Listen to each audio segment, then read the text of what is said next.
So often now I am just not totally satisfied with a pour being just a pour. Hi, I'm Sherry. I want to welcome you to my studio today. Today I'm going to do some over pouring, and in the past when I've done it I've used GAC 800, but today I'm going to use Liquitex pouring medium because I want to know where I'm putting the new layers of paint. The only drawback with over pouring using GAC 800 is that it's white, and so you can't quite tell what's underneath, like sometimes at all. So this is a diptych, and while I think it's very pretty, it's not quite enough. So let's emphasize the common lines between them. So today I'm going to use two regular acrylic paints. I don't know if you can see them over here. I can't see my camera. Green gold and metallic cobalt blue. And I'm going to use those in the regular basics mix. And then I am going to use two primary elements in my primary elements mix, and then iridescent medium in my fluid acrylic mix, phthalo green, teal, and white in my fluid acrylic mix. So my goal here is to emphasize the existing lines and maybe add a little bit more. I haven't had those out for a long time. I don't know if you've seen my video where I compare the different colorants mixed in with the different pouring mediums, but it explains how these different elements work together, and it's the basis for me developing different mixes for different colorants. I have another piece called Malachite, and I'm thinking I should call this one Malachite. Can I have two pieces called Malachite? Of course I can. It's my heart. I can have Malachite 1 and Malachite 2. The different types of paint interact with each other in different ways too. It's very fun to watch how they'll push each other around.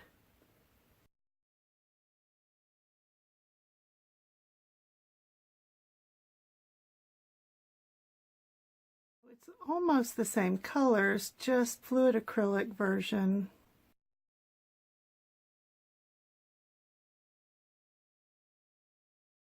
Whoops, big glob. Now the iridescent medium is basically clear.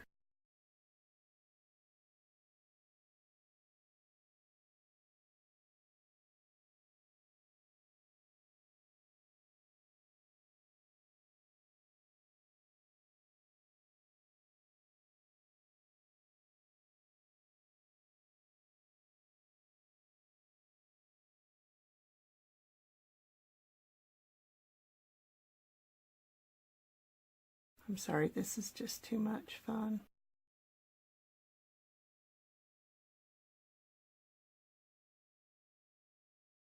Also a primary elements. All of these are just mica powders in suspension. So they should dry clear and just leave behind the color of the mica powder. They push in a different way, as you can see already. I talk a lot about the way they push, and what I'm talking about is how different types of paint and different types of medium interact with each other and either push them or spread. I mean, look at how that's spreading. Well, I know for a fact if this color had been mixed only with Liquitex pouring medium, it would not push like that. And I know that because I experimented with all the different kinds of paints that I own in the different mediums. And you can watch that in a video and see if you agree with me about how they act together. If you don't agree with me, leave me a comment. Well, if you do agree with me, leave me a comment too. I have a page on my website where I give you the recipes I use for each different type of paint I use, if you're interested in that.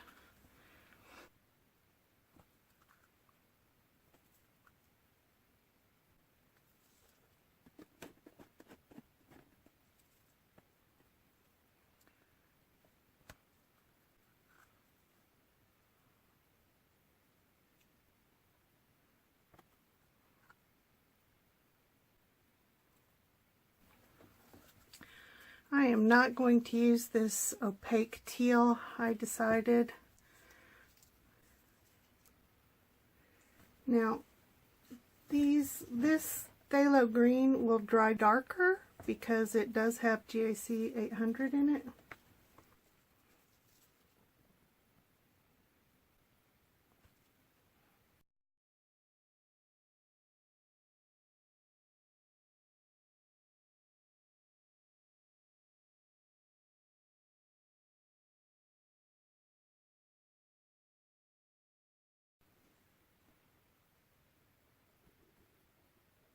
There's a few drops here, a few spaces where nothing is really happening with the paint that's interesting.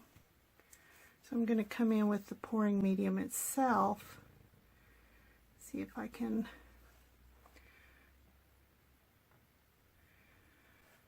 push it around a little bit, fill in a few holes.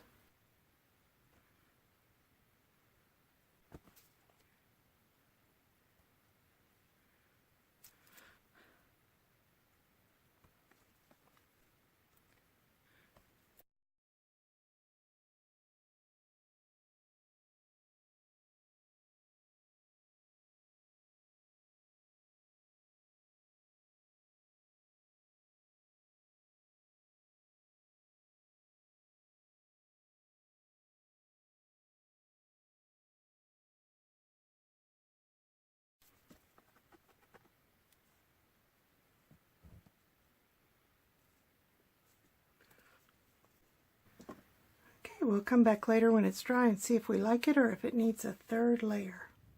Well, it's been 3 hours exactly since I quit playing with this piece, and while I think some of these green chunks might be a little too heavy, I'm really liking the way this is going.